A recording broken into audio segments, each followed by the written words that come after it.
Thank you. I will speak in French.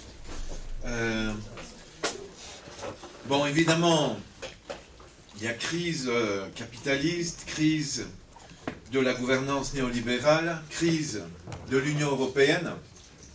Tout ça, c'est des évidences. Le problème principal pour nous, c'est qu'il y a crise de la gauche radicale. La gauche radicale a peur de son nombre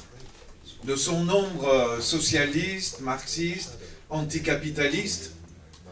La gauche radicale, alors qu'elle a une ouverture, une fenêtre qui ne s'était pas présentée depuis une soixantaine d'années dans une série de pays européens, cette gauche radicale a peur de dire qu'il faut rompre avec le système, qu'il faut appliquer des mesures clairement anticapitalistes. Or, oui, donc là le point que je veux faire, c'est que depuis 2008-2009, je pense que c'est absolument évident que des secteurs très importants des différents peuples européens non seulement rejettent l'Union européenne et le néolibéralisme et l'austérité, mais veulent des solutions clairement radicales. Et ils peuvent voter pour des solutions radicales à droite ou à gauche. Mais manifestement, on a encore une ouverture pour plusieurs années où l'option de gauche radicale de rupture a véritablement des chances de convaincre. C'est vrai en Europe, y compris, c'était clairement vrai, et je pense que ça reste vrai, en Grande-Bretagne, vu le succès des propositions de Corbyn, c'était vrai aussi, très clairement, dans le cadre de la campagne élection aux États-Unis, où les différents sondages indiquaient clairement qu'en cas de bataille entre Sanders et Trump, c'est Sanders qui aurait emporté. Parce que nous avons bien vu que c'est la défection du soutien populaire à Clinton qui a permis à Trump de gagner. Si Bernie Sanders avait été candidat avec un programme radical socialiste, il aurait réduit les abstentions et il aurait pu gagner les élections. Donc je pense qu'après ce qui s'est passé en Grèce, la gauche radicale doit dire très clairement: l'Union européenne est irréformable, la zone euro est irréformable. Je pense qu'il faut faire l'économie d'essayer de démontrer dans un premier temps qu'on pourrait réformer et montrer la mauvaise volonté de la Commission européenne pour dire ensuite il faut radicaliser. On n'a pas le temps de faire ça. Il faut dire maintenant, sur la base de l'expérience grecque, il faut la désintégration de l'Union européenne. Il faut la désintégration de la zone euro. Et expliquer, évidemment, pourquoi ces institutions ne sont pas réformables. Je pense que la gauche radicale doit dire, dans ses propositions, dans sa politique concrète de tous les jours, quand elle s'adresse à la population, qu'elle se propose d'être portée au gouvernement, qu'elle veut éviter une capitulation comme la capitulation grecque, et que dès lors, elle s'engage très clairement, pendant sa campagne électorale, et avant, en cas d'être élue, de s'engager à désobéir à la Commission européenne. De dire très clairement, nous refusons les contraintes budgétaires. Nous nous engageons à augmenter les dépenses publiques. Nous le disons très clairement. Nous userons du droit à l'autodéfense. Il y a une obligation des gouvernements face aux attaques néolibérales de protéger le peuple par des actes unilatéraux, basés sur des arguments du droit international et du droit interne et des principes généraux. Nous nous engageons à appeler à la mobilisation populaire dans le pays pour nous soutenir dans notre affrontement avec les institutions européennes et nous appelons à la mobilisation en Europe. Nous nous engageons à réaliser un audit de la dette avec un maximum de participation citoyenne. Et dans certains cas, ça dépend des circonstances concrètes et des pays concrets, s'engager à suspendre le paiement de la dette immédiatement. Je dis dans certains cas. C'était évident pour la Grèce, il fallait suspendre le paiement dès le mois de février 2015. Ça aurait changé radicalement la situation pour la Grèce et en Europe. Il faut s'engager à contrôler les mouvements de capitaux. Il faut s'engager à socialiser les banques et à poursuivre en justice les responsables de la crise. Il faut s'engager à créer une monnaie complémentaire.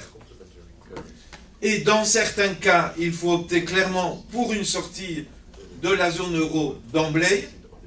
Pour cela, il faut avoir préparé, s'être préparé à ça et avoir préparé l'opinion à cette option-là et obtenir un soutien de celle-ci, ce que Syriza avait refusé de faire, puisque Syriza n'a pas demandé un mandat pour sortir de l'euro et est allé au gouvernement avec un mandat pour y rester, avec la formule pas de sacrifice supplémentaire pour l'euro, mais qui avait été même mis un peu de côté au cours de la campagne électorale. Il faut s'engager à des mesures fiscales radicales, c'est-à-dire supprimer la TVA sur une série de produits de base, augmenter évidemment la TVA sur des produits de luxe, un impôt très fort sur la fortune, donc le patrimoine du 1% le plus riche, un impôt progressif sur les revenus et fortement progressif, s'engager à déprivatiser, à renforcer les services publics, à réduire le temps de travail, à abroger les lois antisociales et s'engager à convoquer un véritable processus constituant. Je pense que dans une série de propositions qui ont été faites ici et qui sont solides, l'aspect lutte démocratique est insuffisamment mis en avant. Je pense qu'il faut convaincre de la nécessité, dans nos différents pays, de refonder politiquement la structure du pays et donc de rouvrir un ample débat sur la Constitution avec un véritable processus constituant, c'est-à-dire des élections générales à une assemblée constituante souveraine pour élaborer en un temps qu'il faut déterminer avec un calendrier précis une proposition de nouvelle constitution à soumettre ensuite à l'approbation populaire au suffrage universel. Et évidemment pour lancer une dynamique aussi à l'échelle européenne dans ce sens-là, c'est-à-dire s'adresser aux autres peuples d'Europe.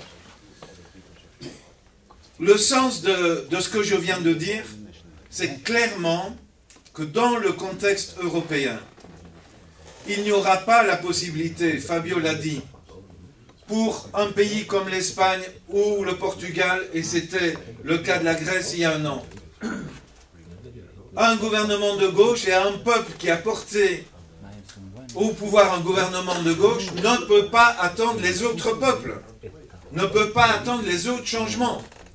Donc il faut des actes unilatéraux très précis. Et il faut renforcer donc de manière délibérée la crise de ceux d'en haut.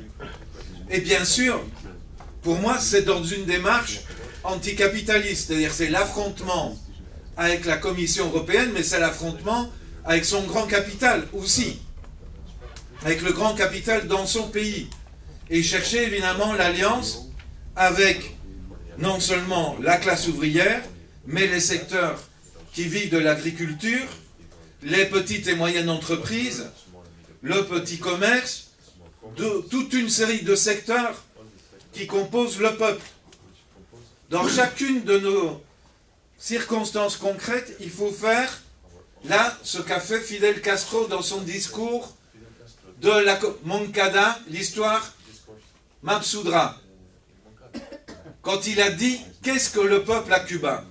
Et il a cité au moins une dizaine ou une quinzaine de composantes pour que tous les secteurs du peuple se retrouvent dans ce que c'est le peuple, et pas une référence incantatoire à la classe ouvrière qui est hors simplement de propos aujourd'hui. Il faut un discours rassembleur sur un véritable bloc populaire. Pensons juste, et je termine par ça, à ce que ça aurait donné si Varoufakis, au lieu de signer l'accord du 20 février avec l'Eurogroupe en 2015, avait annoncé la suspension de paiement, l'audit de la dette, la transformation de la participation de l'État grec dans les banques grecques en actions ordinaires pour socialiser les banques, le lancement d'une monnaie complémentaire, des mesures fortes sur le plan des impôts, y compris une annulation des dettes des 2,5 millions de ménages et de petites entreprises grecques qui ont une dette à l'égard de l'État grec, 2,5 millions, inférieure à 3 500 €. Pour certains, c'est 500 € de dette qui les mettent dans l'illégalité. Des mesures fortes qui auraient créé un soutien populaire en Grèce pour affronter l'Europe, bien sûr la monnaie complémentaire, et cela aurait amené effectivement à la sortie de l'euro. Bien sûr qu'il aurait fallu préparer au cours de cette confrontation pendant plusieurs mois. Et si Varoufakis avait annoncé ça en demandant à Bruxelles à ce qu'on l'écoute sur la place publique et à ce qu'il y ait des mobilisations populaires et que le gouvernement grec s'exprime sur la place publique devant le peuple, on aurait eu 10 000 ou 20 000 ou 30 000 personnes à Bruxelles pour l'écouter. Et on aurait lancé une dynamique sur le plan européen. Il faudrait donc, et je termine, qu'en cas de victoire de Podemos, Izquierda Unida, et j'espère dans une alliance avec la Coupe, avec Bildu et avec d'autres, ou de la gauche radicale au Portugal, qu'on connaisse ce type de confrontation avec la combinaison de l'appel aux mobilisations populaires en Europe et des actes unilatéraux. Merci beaucoup pour votre attention.